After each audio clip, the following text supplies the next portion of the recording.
The question is, there is a need to balance the subordinates' involvement through decentralization and managers' retention of final authority through centralization. ये statement true है या false है, हमें ये बताना है। सबसे पहले यहाँ पे आपको दो कॉन्सेप्ट दिख रहे हैं, एक सेंट्रलाइजेशन की और एक डिसेंट्रलाइजेशन की। तो अगर मैं बात करूँ सेंट्रलाइजेशन की, तो सेंट्रलाइजेशन क्या होता है? What is the meaning of centralisation?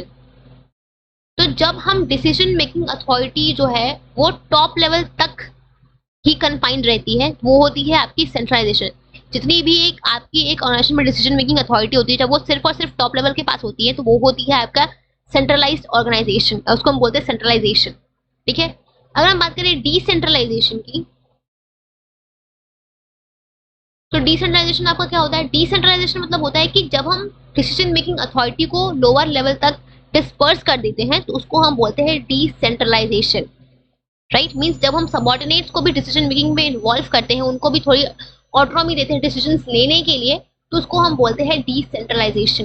तो किसी भी ऑर्गेनाइजेशन में सेंट्रलाइजेशन और डिसेंट्रलाइजेशन के बीच में एक बैलेंस होना चाहिए। कोई भी ऑर्गेनाइजेशन जो है वो कंप्लीटली सेंट्रलाइज या कंप्लीटली डिसेंट्रलाइज नहीं हो सकता है।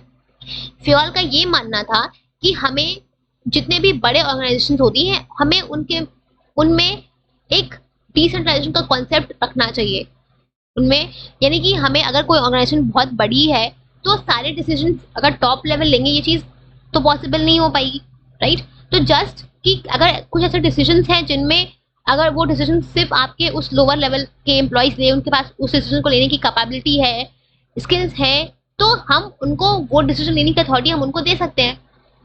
राइट, तो बेसिकली जो आपका डिसेंट्रलाइजेशन का कॉन्सेप्ट था, ये यही बोलता था कि आपका हमें जो डिसीजन मेकिंग अथॉरिटी है उनको लोअर लेवल तक भी डिस्पर्स करना है। राइट, तो ऐसा नहीं है कि आपका जो ऑर्गेनाइजेशन में आपका सेंट्रलाइजेशन कितना होगा, डिसेंट्रलाइजेशन कितना होगा, उसके बीच में एक प्रॉपर बैलेंस होना चाहिए। ठीक है, कि हम अपने सबऑर्डिनेट्स को कितना इन्वॉल्व करें डिसीजन मेकिंग में डिसेंट्रलाइजेशन के हेल्प से, उसके बीच में, और कितना पावर, कितनी अथॉरिटी मैनेजर रिटेन कर रहा है अपने पास, उसके बीच में एक प्रॉपर बैलेंस होना चाहिए। ठीक है, that is your decentralisation and centralisation का प्रिंसिपल। ठीक है, सो द स्टेटमेंट, ये जो स्टेटमेंट गिवन है, ये स्टेटमेंट आपकी ट्रू है कि there should be a balance between centralisation and decentralisation. ठीक है।